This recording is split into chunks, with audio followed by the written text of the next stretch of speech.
اسلام کی تاریخ صرف جنگوں، فتوحات اور حکمرانوں کی تاریخ نہیں، یہ ان خاموش قربانیوں کی تاریخ بھی ہے جو گھروں میں ہوئی، دلوں میں ہوئی اور سجدوں میں ہوئی۔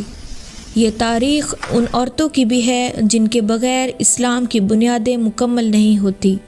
جب عرب معاشرہ عورت کو زندہ دفن کر رہا تھا، اسی وقت اسلام عورت کو ایمان کی امین بنا رہا تھا۔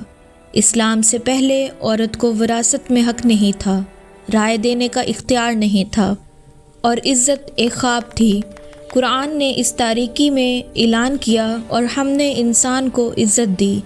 یہ اعلان مرد کے لیے بھی تھا اور عورت کے لیے بھی۔ انسانی تاریخ میں کچھ ادوار ایسے گزرے جہاں طاقت ہی حق تھی اور کمزوری جرم۔ جزیرہ عرب میں بیٹی کا پیدا ہونا ذلت سمجھا جاتا تھا، قرآن گواہ ہے، اور جب ان میں سے کسی کو بیٹی کی خوشخبری دی جاتی تو اس کا چہرہ سیاہ پڑ جاتا۔ اسلام نے اسی اندھیرے میں عورت کو ایمان کی ذمہ داری دی۔ اسلام نے کبھی عورت کو مرد کا سایہ نہیں کہا۔ قرآن نے اعلان کیا، بے شک میں تم میں سے کسی عمل کرنے والے کا عمل ضائع نہیں کرتا، خواہ مرد ہو یا عورت۔ یہ آیت برابری کا نعرہ نہیں، ذمہ داری کا اعلان تھی۔ عورت بھی مکلف ہے، عورت بھی جواب دہ ہے، عورت بھی قربانی کے لیے منتخب کی گئی۔ حضرت خدیجہ ایمان کی پہلی گواہ۔ نبوت سے پہلے بھی حضرت خدیجہ سچائی کی پہچان تھی۔ جب وحی نازل ہوئی، نبی کریم صلی اللہ علیہ وآلہ وسلم خوف اور ذمہ داری کے احساس میں تھے۔ حضرت خدیجہ نے کہا، اللہ آپ کو کبھی رسوا نہیں کرے گا۔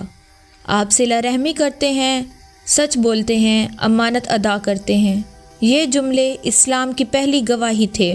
وہ پہلی مسلمان تھی اور پہلی مددگار۔ انہوں نے اپنا مال دیا، اپنی عزت دی، اپنی زندگی۔ رسول اللہ صلی اللہ علیہ وآلہ وسلم نے فرمایا، خدیجہ کی محبت اللہ کی طرف سے مجھے عطا کی گئی۔ بائیکاٹ، فاقے اور خاموش قربانی۔ شب ابی طالب صرف ایک مقام نہیں، یہ قربانی کی تاریخ ہے۔ 3 سال کھانے کو کچھ نہ تھا، بچوں کے رونے کی آوازیں تھیں، مگر شکایت نہ تھی۔ حضرت خدیجہ کمزوری کے باوجود ثابت قدم رہی۔ یہ وہ قربانی تھی جس کے بعد اسلام مدینہ تک پہنچا۔ حضرت سمیہ، عورت اور شہادت۔ اسلام نے پہلی شہادت کسی مرد کو نہیں بلکہ ایک عورت کو دی۔ حضرت سمیہ غلام تھی، طاقت نہیں رکھتی تھی، مگر ایمان میں پہاڑ تھی۔ انہیں نیزے سے شہید کیا گیا مگر کلمہ نہ چھوڑا۔ نبی کریم صلی اللہ علیہ وآلہ وسلم نے فرمایا، آل یاسر صبر کرو، تمہارا وعدہ جنت ہے۔ یہ اعلان عورت کی کمزوری کا نہیں، ایمان کی فتح کا تھا۔ ہجرت میں عورت پیچھے نہیں تھی۔ اسماء رضی اللہ تعالی عنہ کھانا پہنچاتی رہی، حاملہ ہونے کے باوجود۔ سلمہ تنہا ہجرت پر نکلی۔ پردہ قید نہیں تھا، یہ وقار تھا، تحفظ تھا، شناخت تھا۔ حضرت عائشہ علم کی معلمہ۔ اسلام نے عورت کو صرف صابر نہیں بنایا، عالمہ بنایا۔ حضرت عائشہ 2000 سے زائد احادیث کی بڑے صحابہ ان سے فتویٰ پوچھتے تھے، فقہ، اخلاق، گھریلو زندگی سب میں رہنمائی دی۔